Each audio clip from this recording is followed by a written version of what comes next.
we're here to do a job, and right now that job is to destroy, to kill the enemy to the best of our ability, and this I like to think we're doing.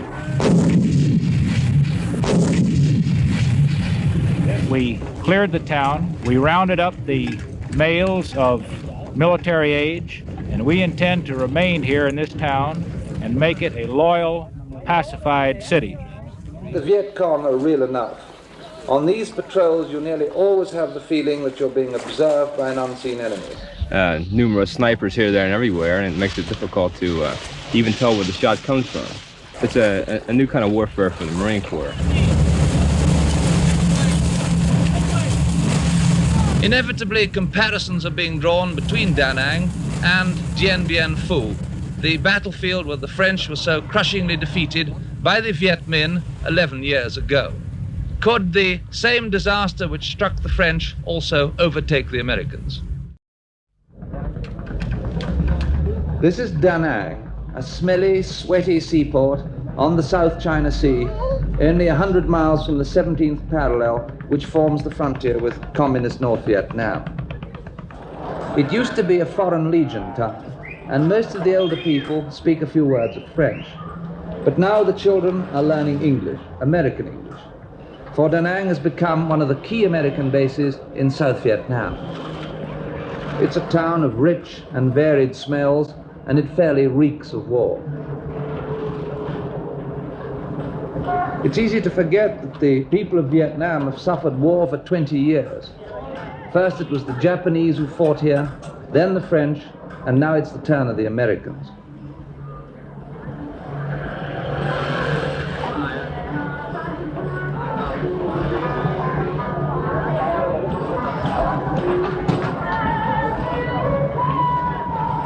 All the souvenirs in the shops seem to be of war too. You can buy Western-style revolver holsters and slouch hats in almost every street. And any tailor will run you up a suit of jungle green for only a few hundred piastres. In this area, generally, the United States has about 14,500 Marines. 9,000 of them engaged solely in defending Da Nang Air Base. And there's a lot more where they come from. For the total strength of the US Marine Corps is about 190,000, which is bigger than the whole of the British Army. And it's a complete fighting unit in itself with tanks, artillery, and its own jet fighters and bombers. Inevitably, comparisons are being drawn between Da Nang and Dien Bien Phu, the battlefield where the French were so crushingly defeated by the Viet Minh, predecessors of the Viet Cong, 11 years ago. Is there in fact a parallel? Could the same disaster which struck the French also overtake the Americans? To answer that question, let's first take a look at the base and its marine defenders. There are two towns in Da Nang, the Oriental Port, and then close by, but belonging to an entirely different world, the very western base, a great complex of hangars, tents and supply dumps, all there to maintain the squadrons of supersonic jets and the fleets of transport aircraft.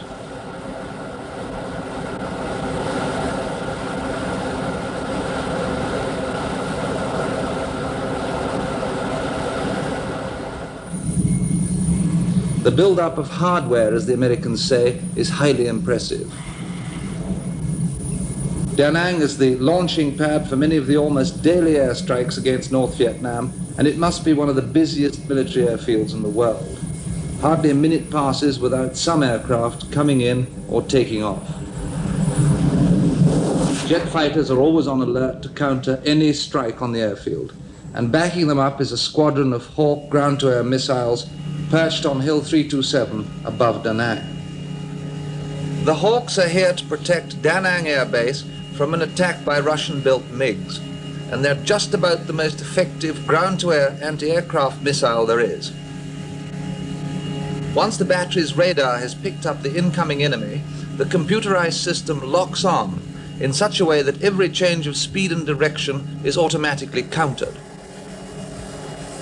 And once they've been launched, there's no aircraft in the world that can get away from them. All round the perimeter of this tempting target, Marine sentries keep watch for the elusive and mostly invisible Viet Cong. So far, the sentries have been attacked only by the sun and mosquitoes, bar one man who was grazed by an arrow from a crossbow. Under the muzzles of the Marines' guns, the infinitely patient peasants of Vietnam toil away in their rice fields. One thing at least is sure: whoever's gaining from this slow, cruel war, it's not the Vietnamese peasant. Brigadier General Frederick Karsh, who until recently commanded the Marine Expeditionary Brigade in Vietnam, defines the role of the Marines here. Well, actually, the program that is going here is just starting. We're just getting underway.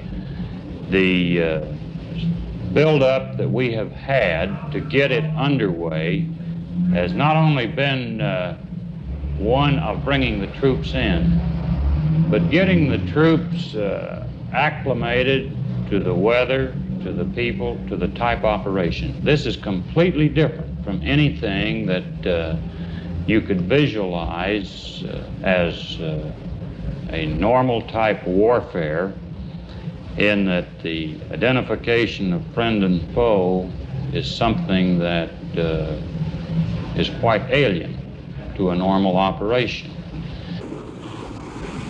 The Marines are eager to fight the war in Vietnam for a number of reasons. There's nothing they like more in their professional capacity than a beach.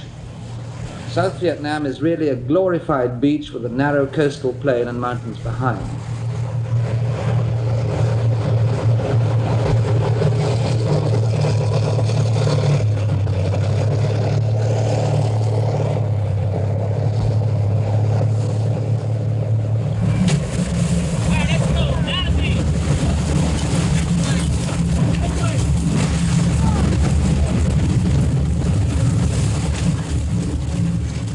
In this landing south of Da Nang the other day, 3,500 Marines and about 3,000 naval construction engineers, plus hundreds of tanks and other vehicles, came ashore in the space of a few hours.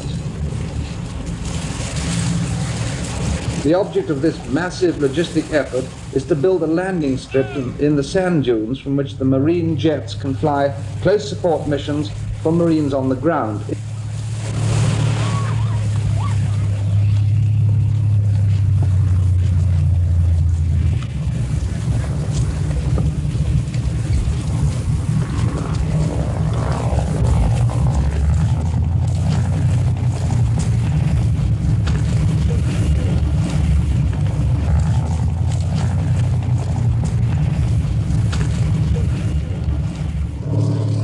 Being an army within an army, the Marines have their own tank squadrons to cover their beach landings, just as they have their own air cover.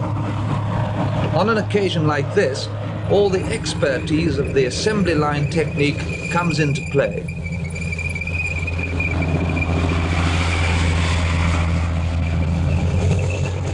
The first step, once the beachhead is secure, is to throw out a protective screen against surprise attack by the Viet Cong. The next step, logically, is the patrol in depth. North of Da Nang, at the village of Lê My, 2-3 Battalion hits trouble. In a jam, a commander can always call up artillery support.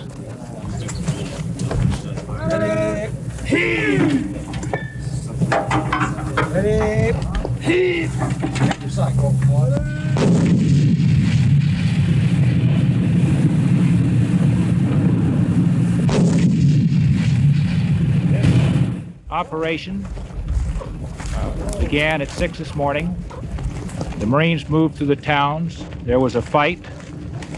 During that fight, one of my Marines gave his life. But we cleared the town. We rounded up the males of military age and sent them in for questioning. And we intend to remain here in this town and make it a loyal, pacified city. Until this morning, the town of Lê My was very much in VC control. But Lê My belongs to me right now, and I intend to make it stay that way for a long time. We will have a continuing mission here now to safeguard the people, to work hand in hand with Vietnamese national forces in building the loyalty and the economy and the political outlook of these people so that they will not be subject to Viet Cong influence in the future. Fanning out from Da Nang, the Marines' basic plan is to drive the Viet Cong out of the villages, up into the mountains where there's nothing but jungle.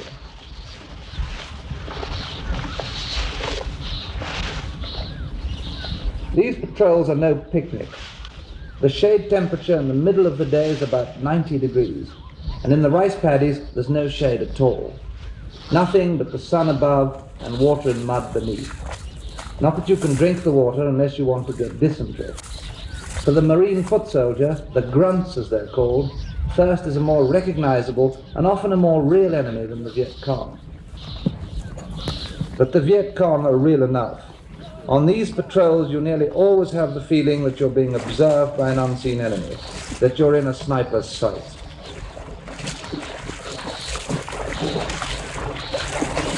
It's a new kind of warfare for the Marine Corps. I don't know, we have our tactics that we run and practice and training, and this is quite different. We use the same kind of tactics here, a fire maneuver and assaulting through positions, but it's no, you have no line to assault. You have these, just like I say, it's numerous snipers here, there, and everywhere, and it makes it difficult to even tell where the shot comes from. As you come into the village, you always get this sniper fire, it never fails. And we invariably take casualties once in a while, return fire, and by the time we get to the villages, these VC are gone. And makes it very difficult and very frustrating for us.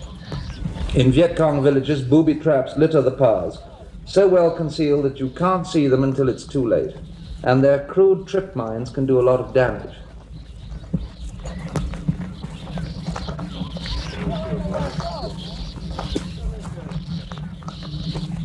Come in. Nice shot. Okay. Ow! Easy, man. Come on, Bear. I think it's your rifle, gentlemen. Got a rifle? Clear it. Ow! Squeeze it. Got it. Hang on. What a way to go home, huh? Ow! God! Where's his bag? Grab his bag, take it out, Arnold. Let's go, hurry up!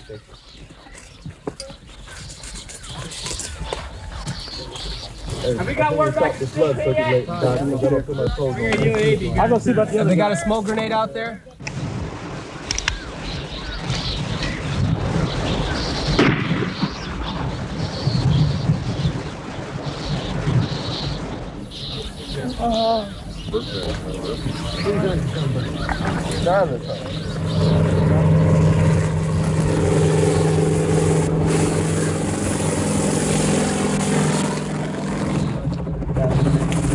The Marines admit they don't know much about guerrilla warfare yet. But in a year's time, they reckon, they'll know a lot more.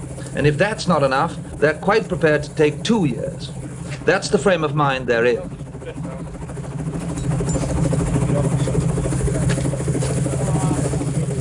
Any major Viet Cong attack on the base would have to roll them up first, which brings us back to our original question, could Da Nang become another Dien Bien Phu? The biggest single difference between the war which the French lost in Vietnam and the war which the Americans are busy fighting is the factor of air power. French air power was negligible. American air power is overwhelming. It's true, of course, that the Viet Cong could do a lot of damage to the Da Nang base by a sneak mortar attack close in.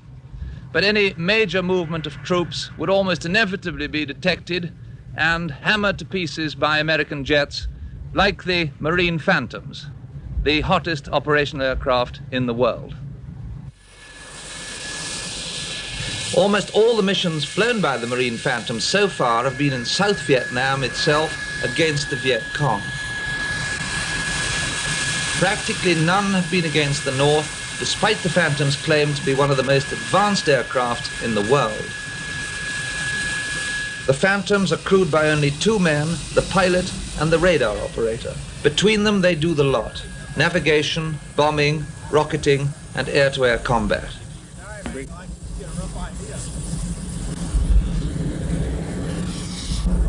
Yeah, I hope so. Just look out the front there. One pot off one side. 4 aircraft on an I-4 strike interdiction mission. Your forward air controller is going to be Pink Panther on primary frequency 236.6 with a secondary frequency of 275.8. Your targets for today, gentlemen, are in the south of the Da Nang area.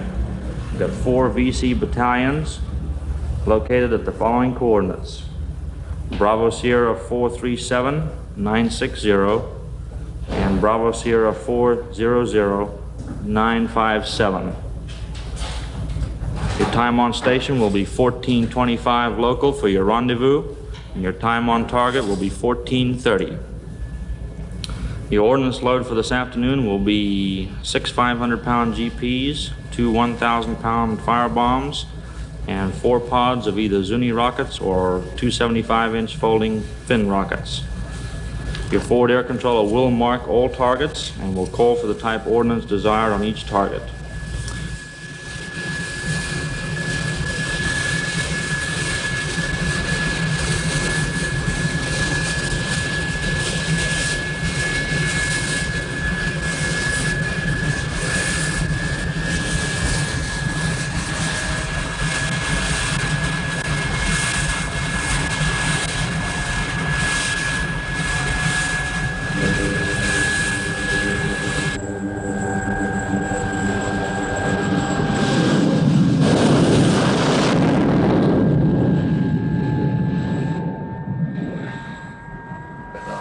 The Phantom's a real nice plane to fly, probably one of the easiest and at the same time the most difficult planes that I've ever flown.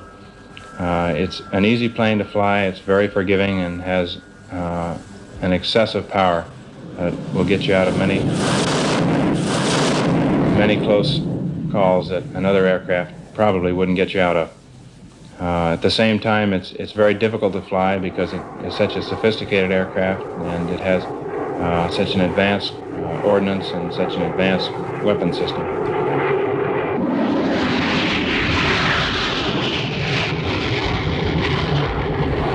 We deliver various types of ordnance here in Vietnam: rockets, bombs, napalm.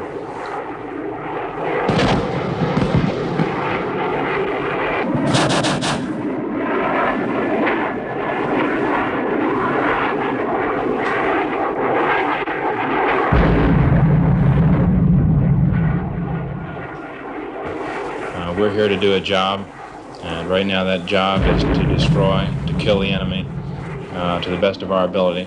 And this I like to think we're doing. I like combat personally. It's the kind of thing that every Marine, I think every soldier or every sailor looks forward to. It's part of your job, it's part of your business. It's really your life. If you don't see combat, you're really not the complete soldier, the complete Marine.